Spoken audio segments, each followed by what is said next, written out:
Lashkar-e top terrorist Saifullah Khalid హతమయ్యాడు. ఖలీద్ను పాకిస్తాన్లో గుర్తు తెలియని వ్యక్తులు కాల్చి చంపారు. లష్కరే కమాండర్లతో కలిసి పనిచేస్తున్నాడు ఖలీద్. నాగ్పూర్ ఆర్ఎస్ఎస్ కేంద్ర కార్యాలయంపై దాడి కేసులో ఖలీద్ సూత్రధారి. ఉగ్రవాదులను నేపాల్ నుంచి భారత్లోకి చొరబడేందుకు ఖలీద్ సాయం అందించారు. నేపాల్లో ఉంటూ లష్కరే కార్యకలాపాలు నిర్వహించాడు ఖలీద్. లష్కరే టాప్ టెర్రరిస్ట్ సైఫుల్లా ఖలీద్ హతమయ్యాడు. ఖలీద్ను పాకిస్తాన్లో గుర్తు తెలియని వ్యక్తులు కాల్చి చంపారు. లష్కరే కమాండర్లతో కలిసి పనిచేస్తున్నాడు ఖలీద్. నాగ్పూర్ ఆర్ఎస్ఎస్ కేంద్ర కార్యాలయంపై దాడి కేసులో ఖలీద్ సూత్రధారి. ఉగ్రవాదులను నేపాల్ నుంచి భారత్లోకి చొరబడేందుకు ఖలీద్ సాయం అందించాడు. నేపాల్లో ఉంటూ లష్కరే కార్యకలాపాలను నిర్వహించాడు ఖలీద్. సైఫుల్లా ఖలీద్ హతమయ్యాడు.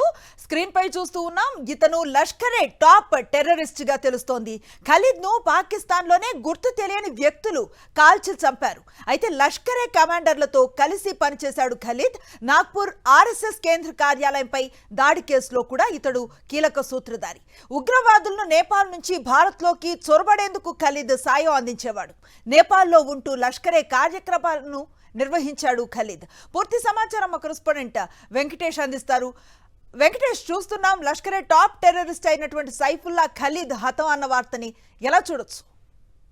లష్కర్ కరడుగట్టిన ఉగ్రవాది సైఫుల్లా ఖలీద్ హతమయ్యారు. పాకిస్తాన్ లో ఖలీద్ ను గుర్తు తెలియని వ్యక్తులు కాల్ చంపినట్టు సమాచారంతో ఇతను లష్కరే కమాండర్లతో కలిసి పనిచేస్తున్నారు. గతంలో నాగ్పూర్ లో ఉన్నటువంటి ఆర్ఎస్ఎస్ ప్రధాన కార్యాలయం పైన దాడికి కుట్ర పన్నారు. ప్రధానంగా నేపాల్ ఉంటూ లష్కరే కార్యకలాపాలు భారత్ లో నిర్వహిస్తున్నారు. సో భారత్ లో చొరబడేందుకు అనేక మంది ఉగ్రవాదులకు ఖలీద్ రెగ్యులర్ గా సహాయం చేస్తున్నారు. సో ఆయన ఈ రోజు పాకిస్తాన్ లో గుర్తు తెలియని వ్యక్తుల చేతిలో హతమయ్యారు.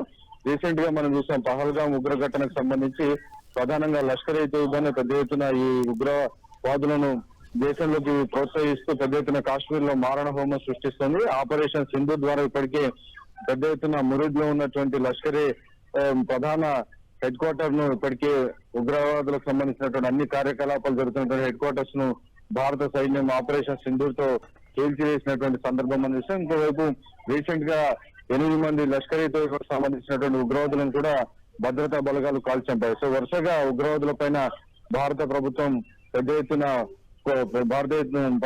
ఎత్తున వాటిని అణచివేసేందుకు చర్యలు చేపడుతుంది. సో ఈ పరిస్థితుల మధ్యలో లష్కరే తోయిబా సంబంధించినటువంటి కమాండర్ ఖలీద్ హతం కావడం డెఫినెట్ గా ఇది ఉగ్రవాదుల యొక్క వెన్ను విరిచే విధంగానే ఉన్నట్టుగా మనకు స్పష్టంగా అర్థమవుతుంది.